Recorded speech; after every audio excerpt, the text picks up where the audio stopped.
What is up, everybody? Welcome to the Nines presented by AT&T. I am DDK, your host, and today joining me is Mitch and Katsumi. So today we'll be going through a variety of topics across Cloud9 Blue and Cloud9 White, such as the addition of Vanity, the NSG Summer Championships, where it went wrong with VCT, winning game changers for C9 White, as well as difficulties with VCT. So lots of VCT talk and, of course, Valorant in general. So first things first, Katsumi and Mitch, how you guys doing? Good. How are you? I am doing fantastic. Thank you very much. Yeah, I'm good. I mean, first things first, Katsumi, what's your favorite thing about Mitch? I have to know. Oh, I don't know. I think Mitch is a pretty flexible player.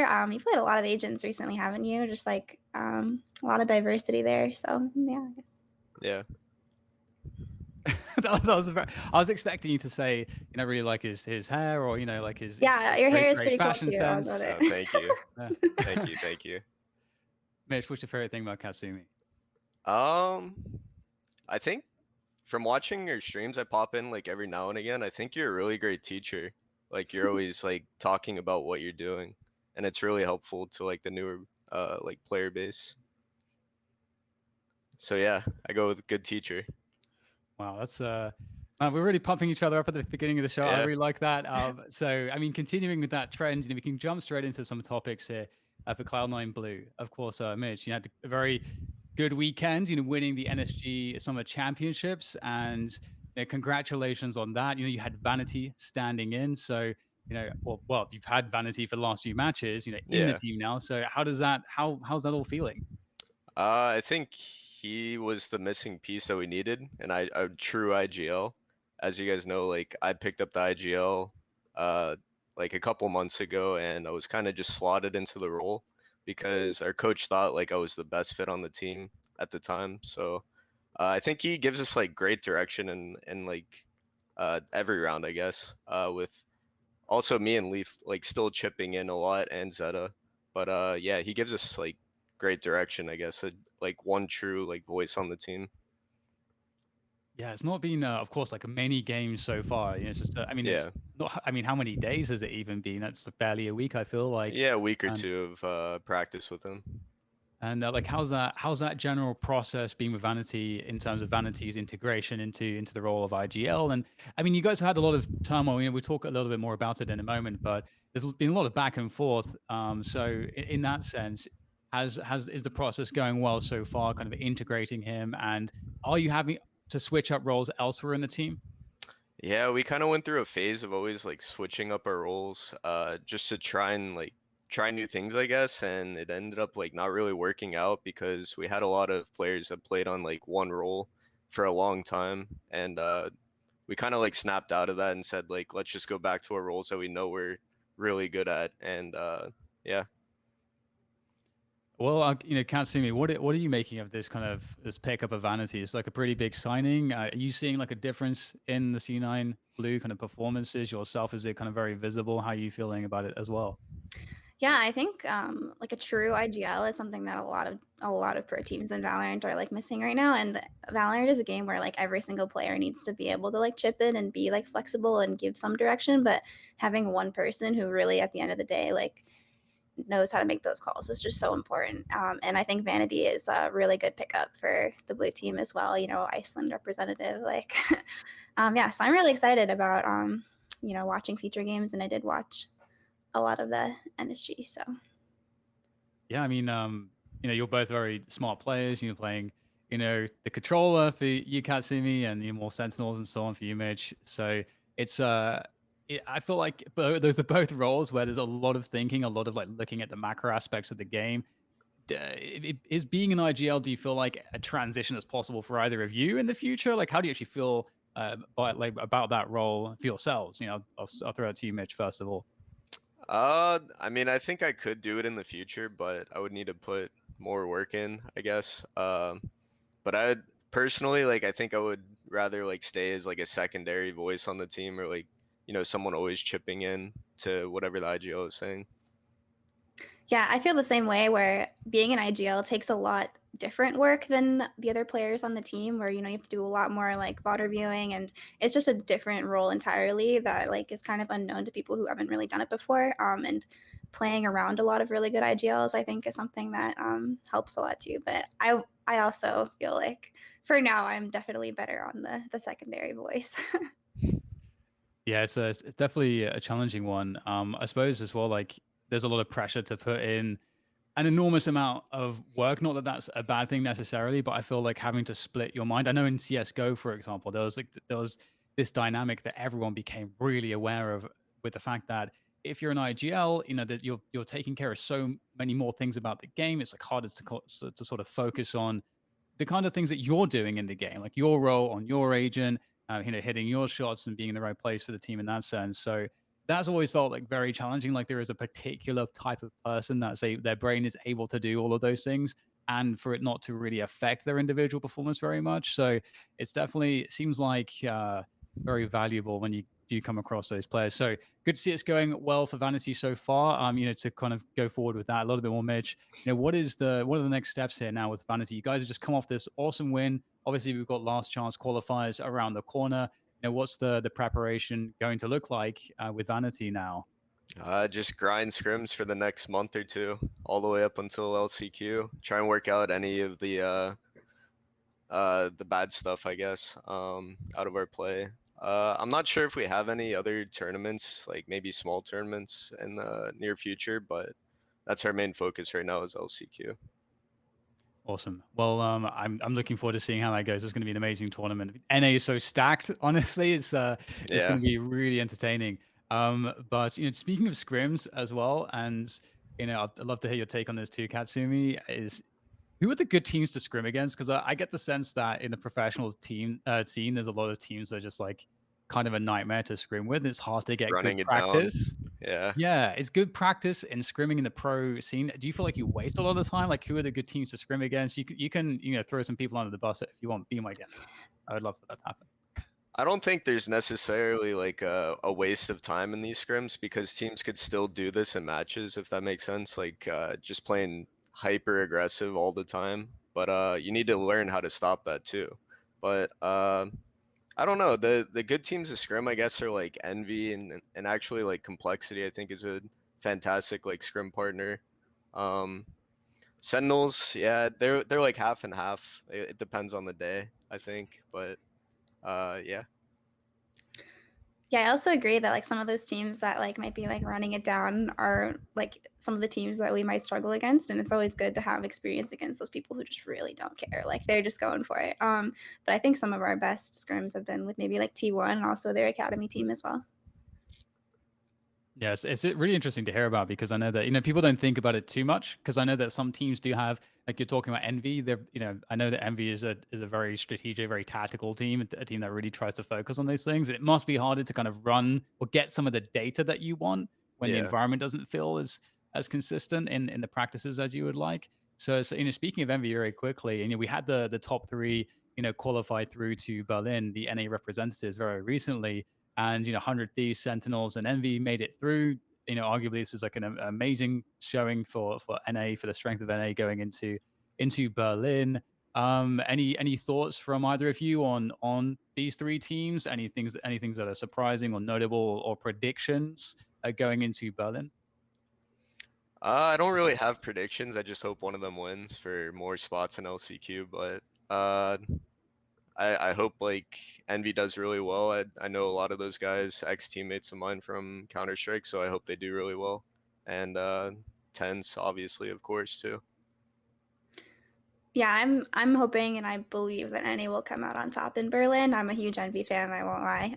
But I'm hoping that Envy can take on top of Sentinels, but who knows? As long as NA wins, I'm happy. So Yes, it's again, this honestly like there's so much to like pack into this show in terms of like how many questions I want to ask about Valorant. So it's like really, really hard to pick and choose. But the Envy thing is interesting too, because they're a team that for a long time, making top fours and so on. And so they're a very good team by anybody's standards, pretty damn consistent, but they were struggling to make the top twos. And of course, a top three finish was enough to get a qualifying place moving forward. And they took some risk, trying to mix up the rosters to do that. Introducing new players.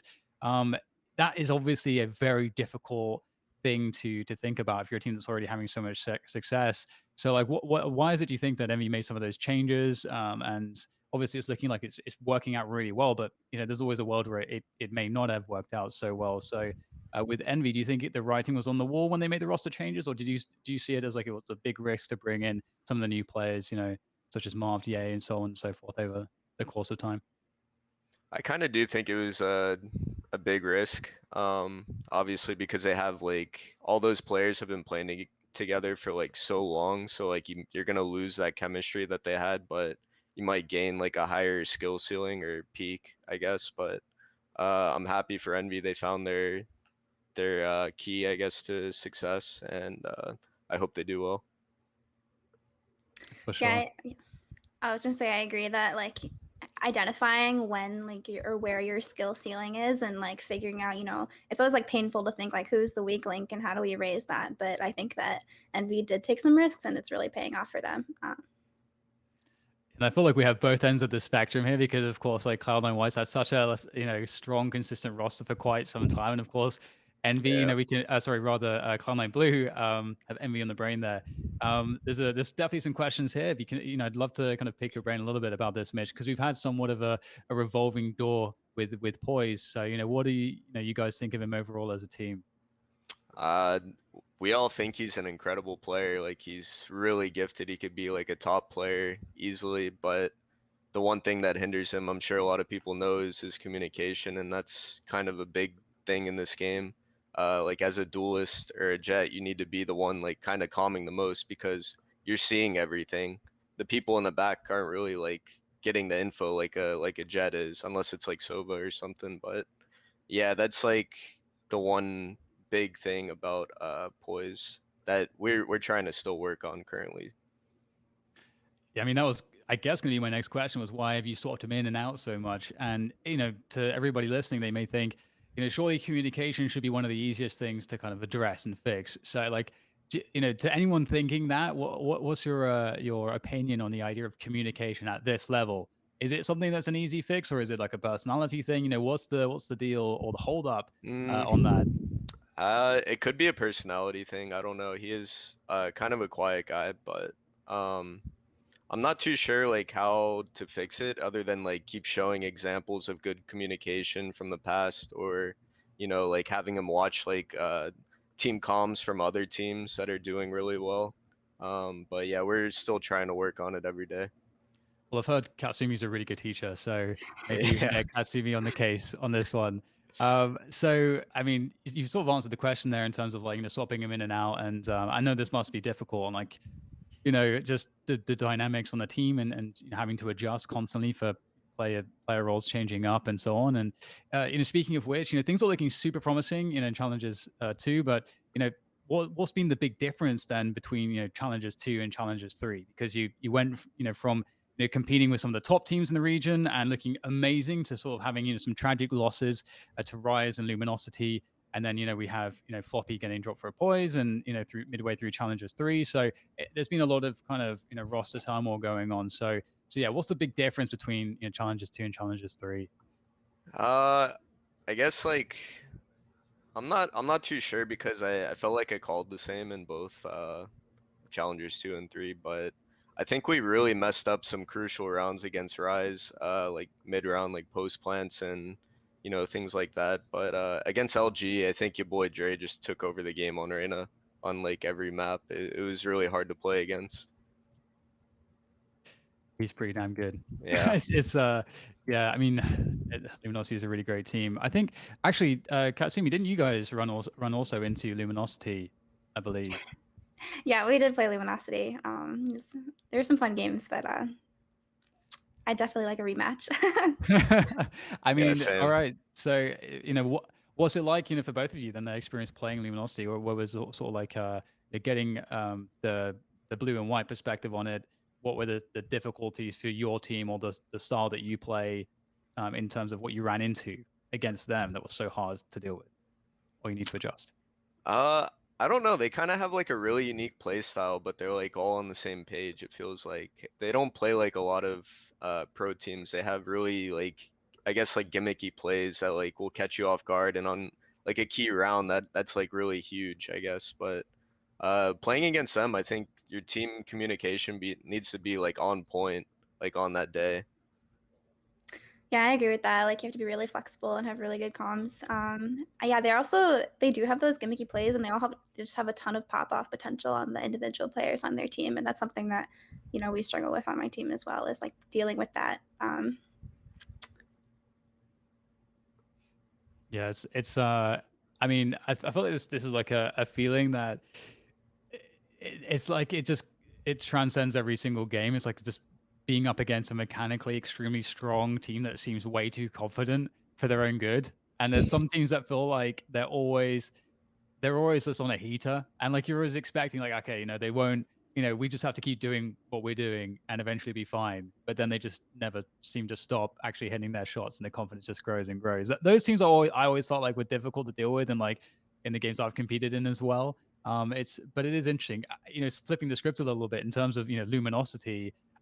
What's your insights into them as a team in terms of their development as a team? Are they one dimensional in this sense, or do you feel like they are sort of a good dark horse pick going into the future? I think they could be a good dark horse pick. They don't exactly play the same like every game. They always have their different strats that they run. So like they could definitely be a good contender in the future, if not like right now. Yeah, I think once they finally figure some stuff out, like they'll definitely hit that next step that brings them up. Awesome. Well, I mean, we've already established it. The pool of talent in North America is quite ridiculous. There's so much competition. I mean, it's great, but it's also, I'm sure quite difficult to kind of be in the mix there.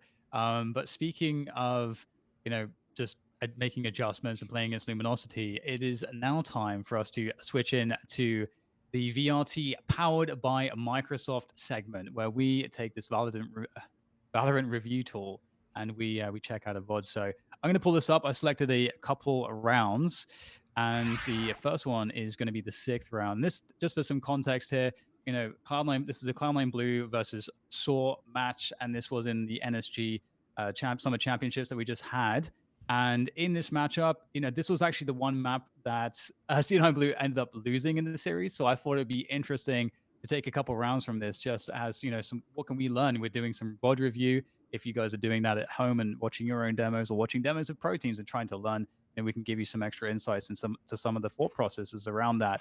So for extra context as well, this is the second map second match that Vanity had played. So we already established some roles had changed. He's fresh to IGLing for this team. So in this round, I'm going to start playing it now.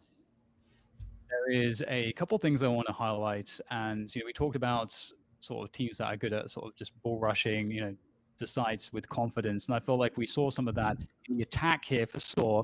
And what we're going to see is Cloud9 Blue on the defense.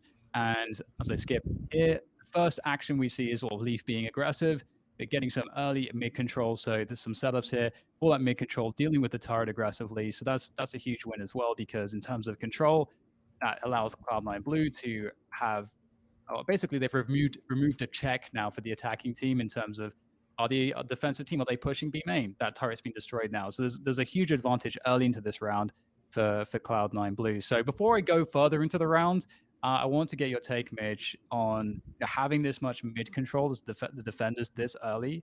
What do protocols look like? And also, if I've missed anything in terms of your process in getting to this point in this round, why don't you fill me in?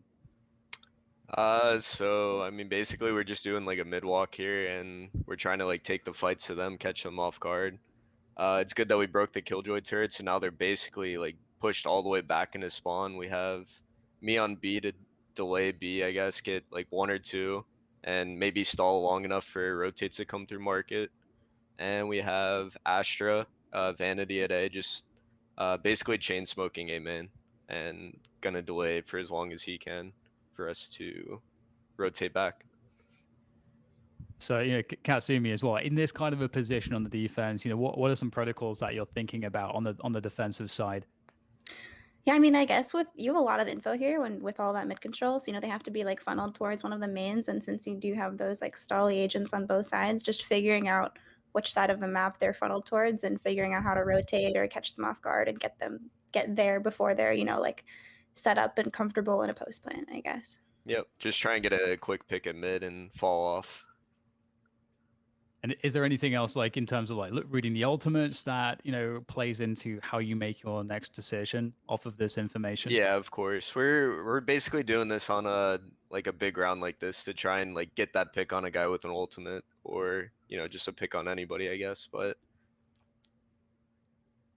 Okay, so well, we'll play this out. So, we're starting to see now you've taken that mid control, you've got that early information. And as you say, we see Sora is really funneled towards the A side of the map. And it kind of appears that that's the read that we have here for you guys as well. And we get the Seekers popped as well, and they're going to be running up cap with the Seekers. So lots of info here now as well. So you kind of know at this point that there's going to be this A split, and the Hunter's Fury comes off as well, clearing yeah, out the site. So what's the plan here now on the retake? Are you thinking to try to just like give them as much control as possible? We've already lost tree control. Like, is this? Do you feel like there's already been mistakes made? I think they just played their util really well here with the tree dart and the ultimate coming through. It pushes us all back way in the like CT ramp area. So I think they played it really well. We could have maybe been on site already, but yeah, we might have misplayed by not being on site here with like 2 people, because there was a timing there where we could have got on site. Yeah, I think it's honestly like this is one of the things about reviewing VODs is like in the moment it's so hard sometimes to make these calls. There's so many marginal things. Like it Yeah, feels like just being pushed out and just playing it, safe for the retake together. So that like seems really smart. But that's to their credit. They get a player in a forward position because of the Hunter's Fury and Tree. They get that initial pick there yep. onto Zeta. So this becomes quite favorable, but then get winning tree control by this play from Leaf. So we're kind of back into a situation where it's a 4v4 kind of retake. There's a Cosmic Divide available for the C9 Blue side on this retake. But we're going to get a few peeks here into Giza, who just basically just pops everybody's heads. This guy was playing incredible on Ascent. He was not missing. All right, so I thought we've highlighted a few things here in terms of like we talked about that mid control information. We talked about sort of the reaction there, what that means, and then sort of after understanding what their players, they've revealed their hand with the Seekers and so on, sort of what you should be doing as a team. Is there anything else like? Because actually, we can see that the gun battles were just won there by Saw from Giza. Yeah. Anything that you go back and want to change on this, or do you feel like this was a good round? It's just one where they managed to just, again, win some of those gunfights, use those ults well. Yeah, like I said, like maybe getting into side, or if we have like the mid control like that, like maybe keep pushing top mid. But it was the opera on Cat, so it would have been really risky. Like Reyna would have had to walk up the stairs and like push somewhere. Maybe like yeah, something like that. Just keep pushing at mid until we find that pick on the anybody, I guess. Yeah, what do you think, Katsumi? Anything to add? And it's a pretty straightforward round, but I think it's always cool to just hear like the thought process on stuff that sometimes we take for granted, makes sense. Yeah, the only thing I would say is just maybe like trying to take that tree control back a little more together. But honestly, that guy was making a very aggro play by just taking those fights, and it's hard to like expect that, honestly. But Yeah. I think 2 All people right. got tagged by that Sova ult too. Yeah, that's rough. Well, with that said, we can move on to the next round then. It's so this is actually kind of flipping the script a little bit here because Mitch actually decided to pick one of these rounds himself. So normally I would pick the rounds. So I actually don't know. I purposely didn't go and look at this one. So I believe you said it's the last round of the half, and I'll just play it from the beginning.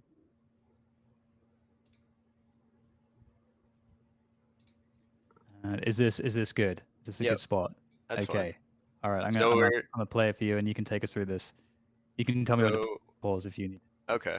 So we're basically doing like another mid walk play. We see, I guess we didn't see it in the beginning of the round, but they were doing like a little A main pressure. So we told Zeppa to walk out mid and get info basically, and he jump spotted him. So he fell back. Now they're playing like really slow and scared. They all like came back to their spawn. They used the Seekers. Leaf is pushed through A because we know that they were falling back. I used the ult here to try and buy time. They get pushed out of B. Now the time is like kind of getting low. We still have like Astral Wall, and they have a Killjoy ult actually too. So as this is ending, Sunny actually sends his drone to get info, and unfortunately, they also still had a drone this late in the round. So I get pinged. I break the drone. Smokes come up, and it's basically like a brawl from here. We get Astrowalled, or no, we Astrowall them, I think, like on site here, and it's basically like a battle from here, I guess. Yeah, Leaf on the daggers. He's getting better. He needs to play a little bit more though on Jet. And yeah, basically won the 1v2. There was a lot of ults this round. The round was really slow played throughout the round. And yeah, a lot of good ults here. If you want to go rewatch a round like this is a pretty good round, like a slow played round. You wouldn't be seeing like this type of round in like a scrim, I think.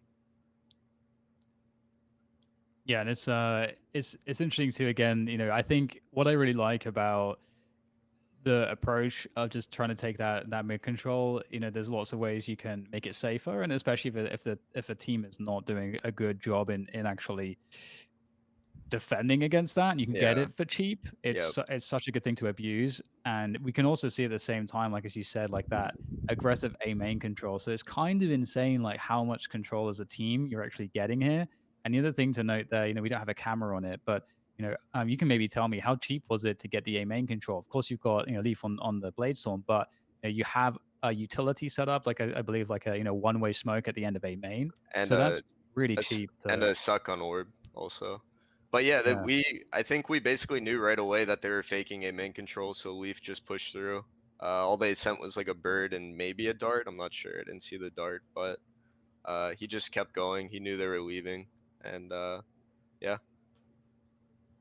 Yeah, it's really good really heads-up play. interesting, like how you can make decisions around just the kind of costs of stuff. Like because, for example, like this is another reason why, let's say, an Omen smoke can be so good, because they're so huge, and you can get, let's say, like that cheeky one way at the end of a main.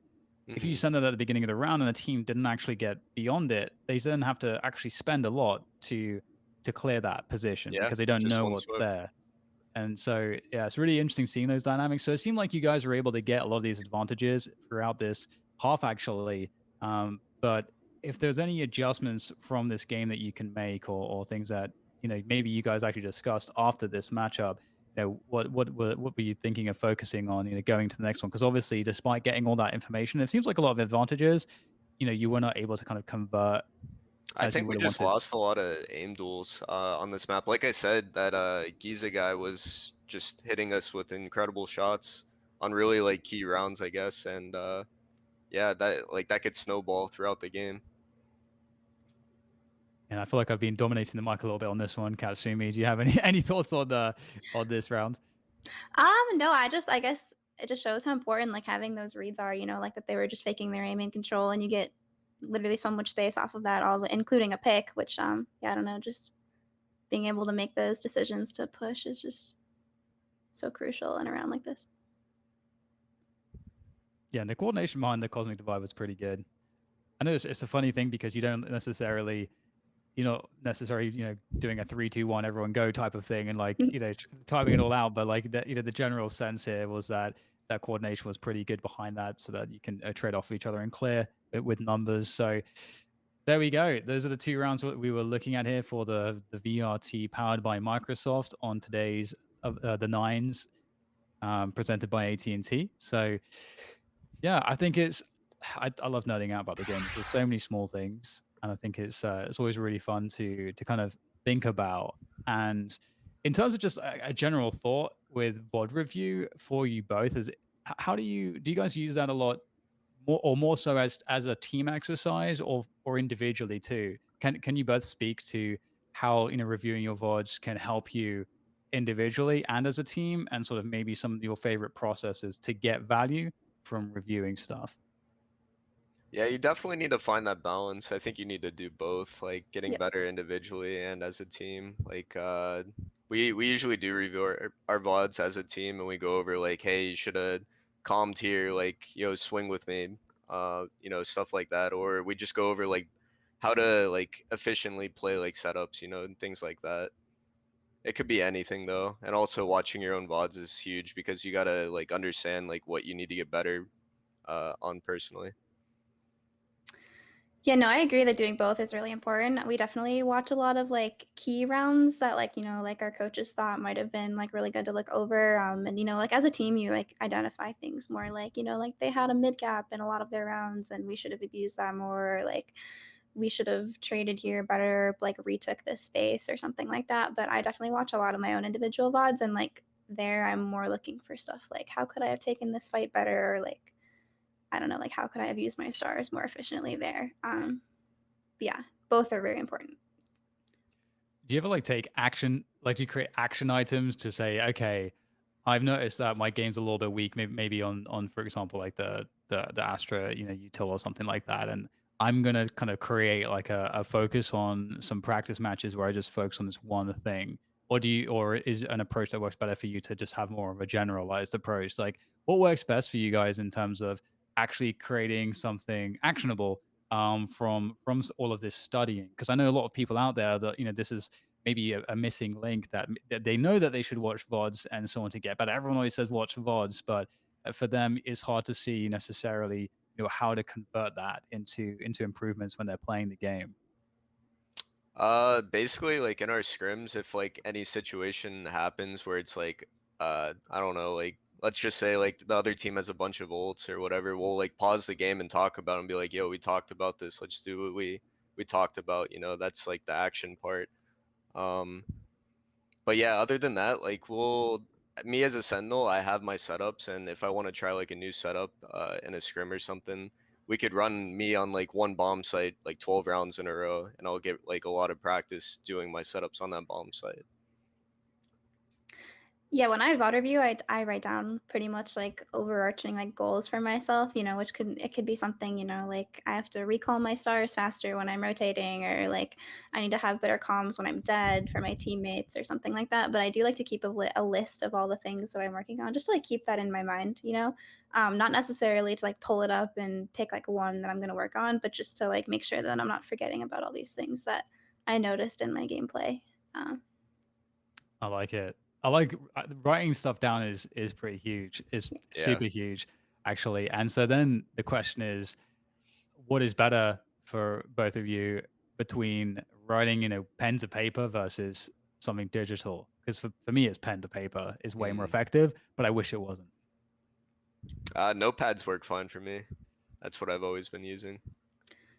I like to have a Google Doc and like pull it up on my second monitor, but in the past I also Mm. used like I had like an iPad where I would write stuff down on like a notes app with like the pen and stuff, which it isn't pen and paper, but it has the same feel and the same, like the benefits where like writing stuff down actually helps you remember it better. I don't know. Maybe that's just I mean, yeah, it makes sense. I actually need to try that because I I have such a bad relationship with actually that exact thing that you said. I need to keep things digitized, so I can't. But yeah, I need to work on that myself because yeah, writing stuff down's really huge.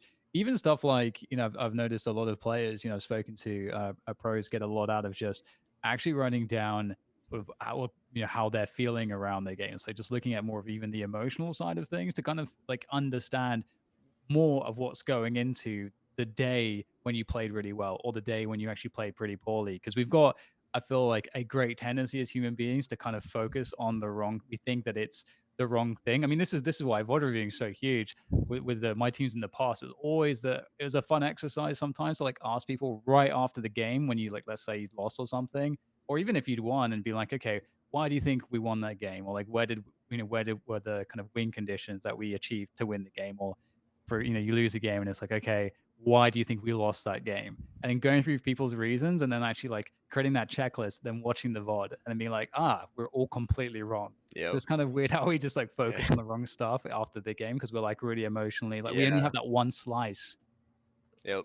We've had that happen before where people are talking like after a game, why we lost, and we'll like people will like say something happened, and then we'll go rewatch the VOD, and that totally didn't happen. Like things like that happen a lot, I guess. So it's good to just watch the VOD and like chill out after the match. Don't really talk about it because everyone's like emotional. So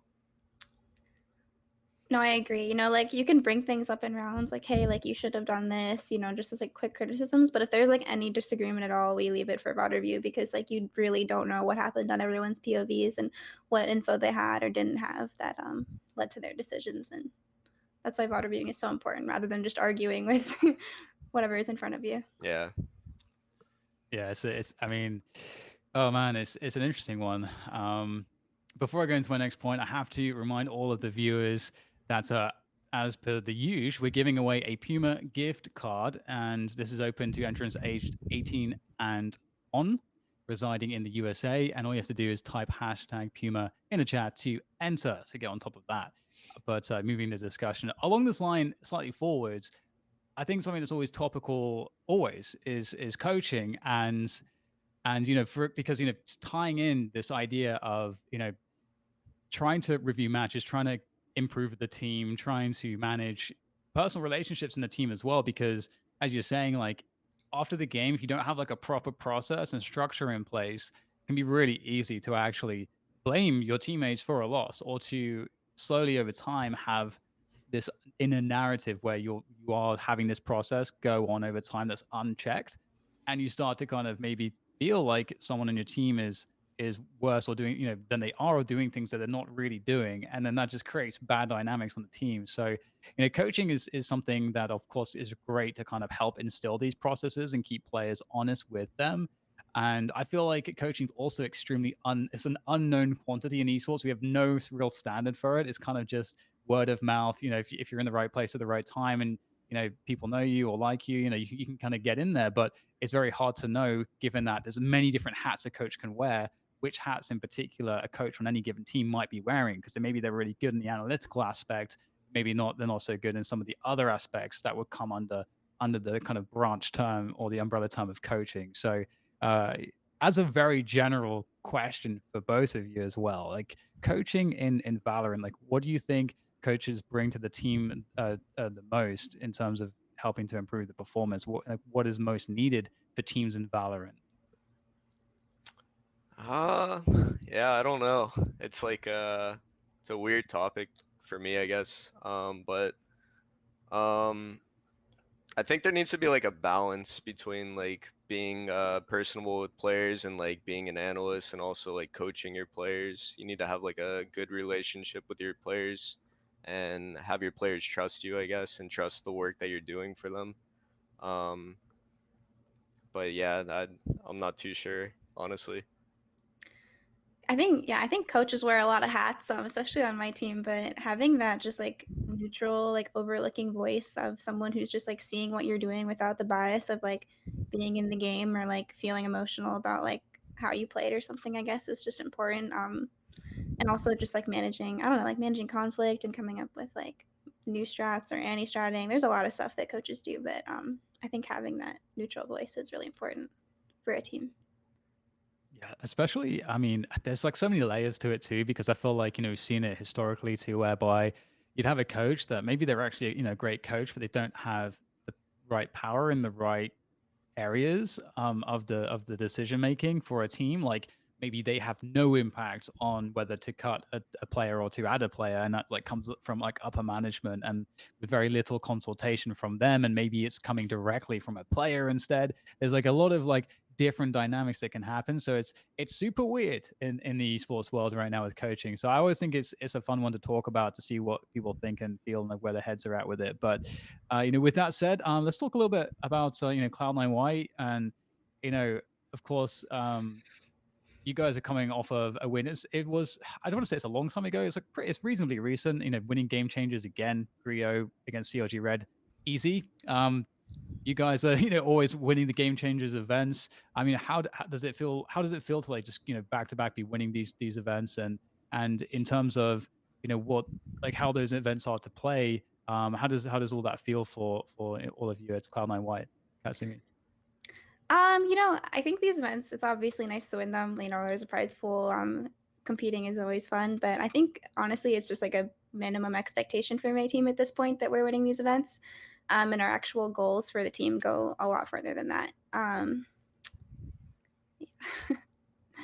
Yeah, and I know that for example, in VCT, again, it's super competitive, and that's where everybody wants to get to champions. That's like that's the event to win, and going to the Masters events is a huge deal as well, especially given how we already covered it, like how much talent there is in North America. It's crazy, and it's really entertaining for all of us. But being amongst all of the teams competing it's got to be very difficult.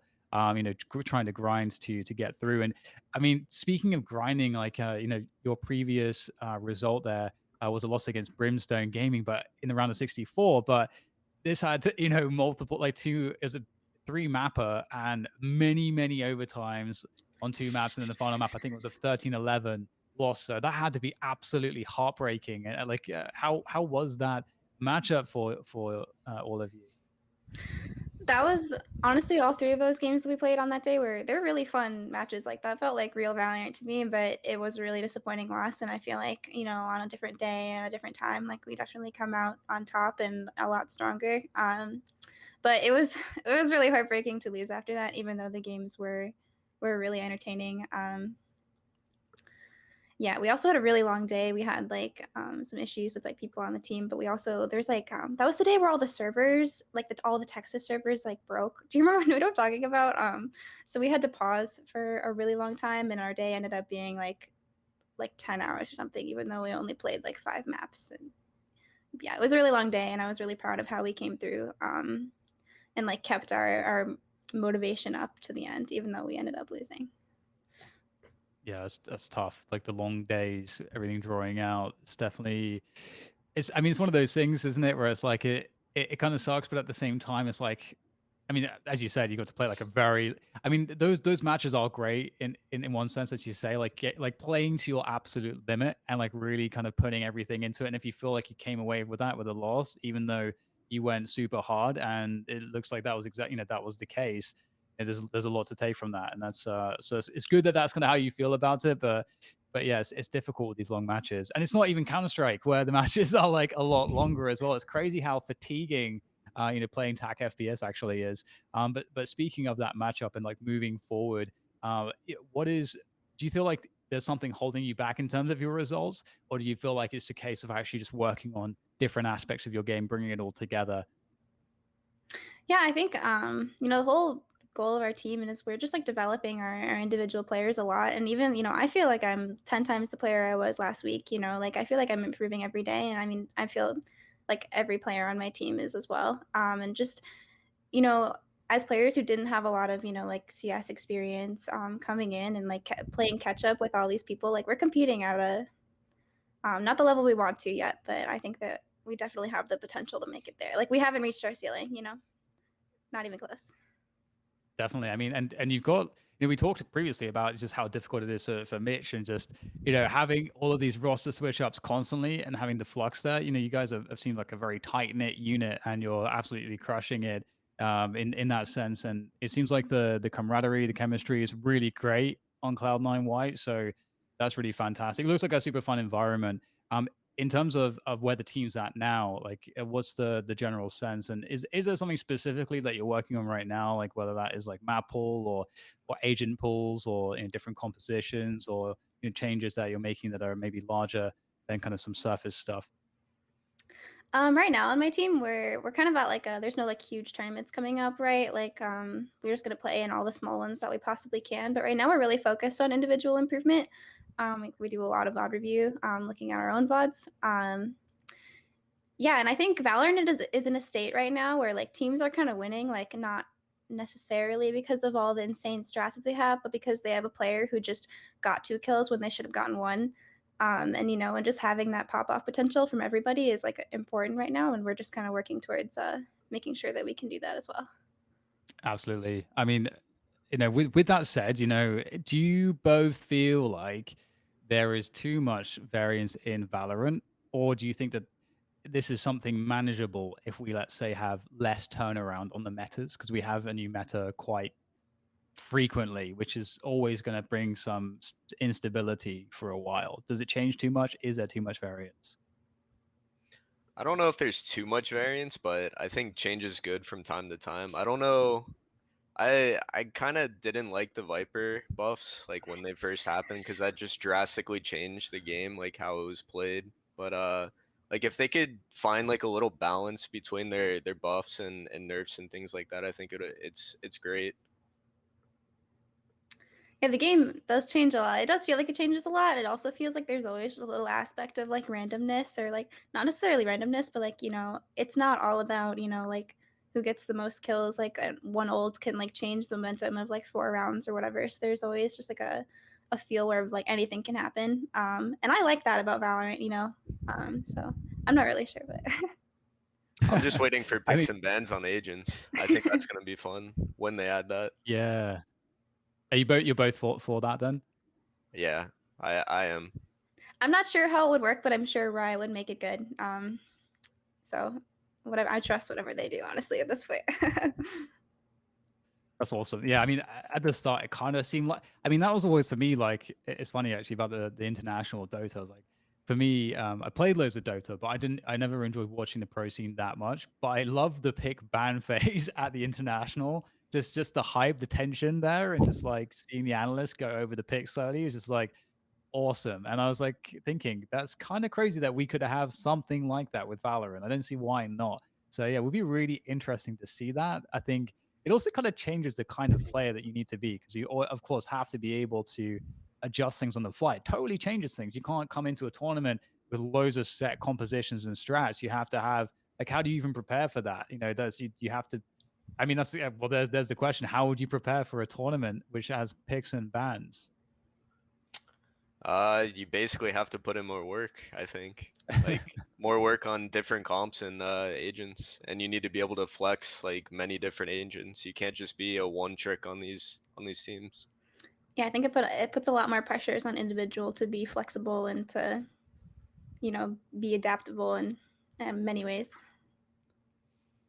All right. Well, with that said, it's time to go into the AT&T 5G crucial moments: fast, reliable, and secure. And we're going to start off with a very fast moment indeed. I think, in terms of a fast moment, I feel like it's all about power, and what's more powerful than the judge on Astra? That's what we're about to see. I think it's pretty disgusting still, the judge, actually. I feel like a lot of people felt like this gun was going to get some adjustments, but you know what?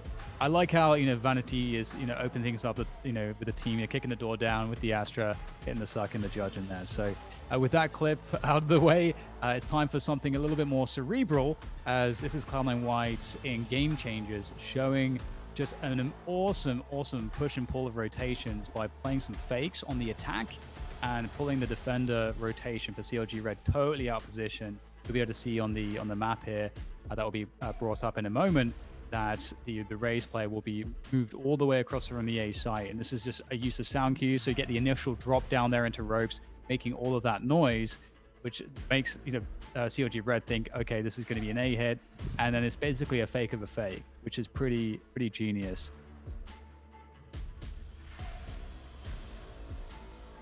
So here we have the mini map. You can see the rotations coming in as the fake happens, and this is the kind of stuff that's this is brilliant, like, split play, and I loved seeing that. I got very excited. Sean and I were casting this game actually, but on to the next moment. We have the secure moment. We see C9 Blue on the warpath to the NSG Summer Finals, using great team play to secure the site hold on Haven on the A site to clinch the series. And again, I think, pretty explosive moment. I actually want to, pull the discussion very quickly. We'll see this looped over again to you, Katsumi. With that fake on split for the pistol rounds, I feel like what ended up happening is that Benita actually ends up popping off with the classic, gets like 5 headshots with the classic at long distance in a row, which seems like a very low percentage play, but Benita's very good at the game, so fair enough. But stuff like that on split, I know your team's very tactical and puts a lot of time into that. Do you have a lot of pistol setups like this? Yeah, I think pistols is actually one of the things that we always have like a kind of a set strat for, and it kind of because pistols sometimes do feel kind of random compared to the rest of the game. You know, like there are teams who just lose every single pistol round, there are teams who win every single one. Like it's a different feel. So we like to have a lot of set strats for our pistols. Awesome. How do you feel about that, Mitch? Same with us. We need these set pistol rounds. I think pistol rounds are really important in this game because of MR13. You could snowball a half really easily if you win pistol and win the second gun or second bonus round. For sure. It's always good to see. I think there's like less variables at play as well. So it's like, I think also from like an educational standpoint, it's always great as like a commentator to see some of these rounds because there are less things happening that have really big results. So you can kind of point out, have the time to point out those small things and sort of use that as an opportunity to show the kind of level that the players are playing at the pro level. So always really fun to see that sort of thing. And I think that's one of the reasons why Split's a pretty cool map, because that dynamic exists. And peeling back the layer of the gunfights and so on, and then seeing how information impacts positioning, rotations, and how that impacts the gunfights. I think that's where the magic is really, of course, at the pro play. So again, love to seeing those kinds of things. And with that said, we can move things on here towards the Twitch questions before we close out the show. So for all of you guys out there in the chat, please throw your questions to Mitch and Katsumi, and we'll pick those and fire away.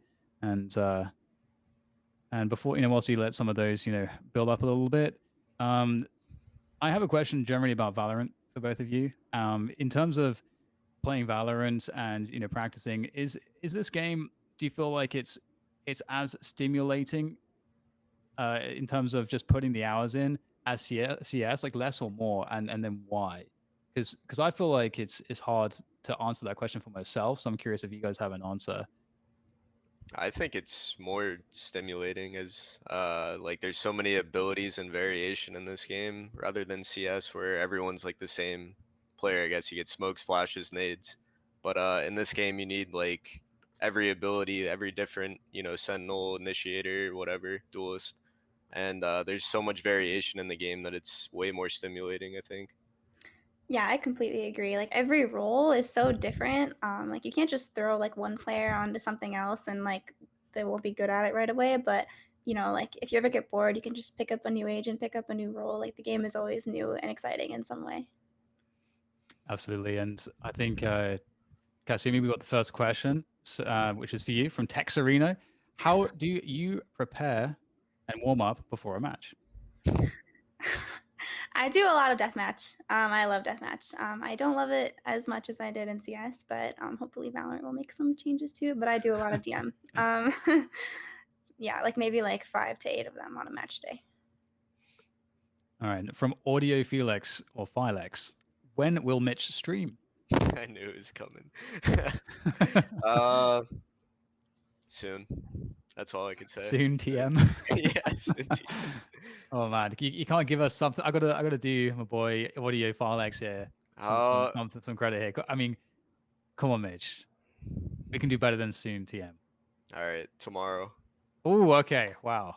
I already came through for you. Yeah, there you go. Mark the Shark TTV asks, what changes to Breeze can be made to make the map better? I'm gonna steal my coach's answer and just say make it so you can go B. I just talked about this the other day with him actually, but everybody just kind of runs it down A, and like B is like a last resort kind of things in a lot of matches, and I think just making it so B opens up in some ways would make the map a little better. All right. Well, I think Breeze is an interesting one, actually. Do you both have any general thoughts on it in terms of where it's at? Because, like, on its inception, because, we've had a lot of maps that, came out and the reception has been mixed. But do you feel like Breeze is going well so far, or are you not fans of it? I think it's a great map. I used to hate Breeze until I started playing Viper on it, and now I find it a lot more enjoyable. But it definitely has a different feel to it, like from like the core maps. It's kind of, I don't know, but I enjoy that. Yeah, so I'm actually, I actually like the map quite a lot. I think it actually makes for some pretty great moments, on especially around some of the bomb sites in terms of the casting so far. So I'm looking forward to seeing it develop. I do wonder, in terms of agent compositions and such. Obviously, we're in the kind of Astra Viper meta right now, and do you guys both feel like you'd want to see something else kind of change or something enter the meta that changes the way the controllers are played, or maybe it's another controller, maybe it's buffs to Brimstone, maybe it's an adjustment to Astra or Viper. Any thoughts around kind of this controller meta that we have with Viper and Astra right now? I think they definitely need to do something to Brimstone. They need to rework his kit or something. Same thing with Omen. I think the Omen pick rates are really low now. It's just a lot of Astra Viper. Maybe like make Omen's util a little bit cheaper. I don't know. They could do a lot of different things with the agent though. Yeah, I definitely agree that Brimstone pretty much has no place in a lot of matches right now, which is kind of sad because I personally enjoy playing Brimstone. I also think, I don't know, a lot of the times on Astra, it feels like I think they like kind of took away some of like the skill involved with playing her by increasing all of her cooldowns by a bunch. Like even just like picking up her stars and replacing them was like all of the fun in Astra for me. And when they changed that, it hurt. Um, yeah, I think definitely making Brimstone and Omen a little more playable or like. Yeah, poor Brimstone. What was it? 0% pick rate recently. That's a rough one. Watergun48 asks, "What are your guys' favorite Vandal and Phantom skins?" The Reaver Vandal and the Oni Phantom. Ion Phantom. I love the Ion, but the Vandal I change it every day, so I'm not really sure. I like the Ego Vandal a lot. I like the reskinned default Vandals. I don't know why, but just like the feel of it and the sounds, I don't know, it just hits for me. But I like a lot of different Vandal skins, and I find that changing it up helps. I don't know. I don't know why it helps, but it does. It's all. I mean, I'm waiting for that study that'll come out eventually. Some some student will make their PhD thesis on this. I'm sure in psychology. I'm waiting for it to happen. It's crazy. There was I actually remember someone did a their PhD thesis on like on speech patterns in commentary in CS:GO, and I was like, I saw that and I was like, what? It's like it's crazy. So I hope we get something like that. I feel like we should never put it past the passionate gamers out there. Right. So we get another question here from Joshua from Cloud9. And he asks, which teams will make the most noise at Berlin and the last chance qualifiers? Ooh, I don't know. I'm not sure. Maybe I mean obviously Sentinels is gonna do really well. I'm praying for Envy to do really well too, and I think 100 Thieves has the potential to do really well, but they need to piece some things together. Yeah, I'm rooting for all of it, and that's the only answer I can Yeah, give. Just exactly. Nice. I mean, it's really interesting. I mean, we saw a lot of players. Who was it recently? You know, I think was it Stewie who said, "I'm going to move over eventually," basically. And we're seeing, I forget which player it was that basically said, "I wish I'd moved." I think it was Cooper actually. He's like, "I wish I had moved over to Valorant sooner."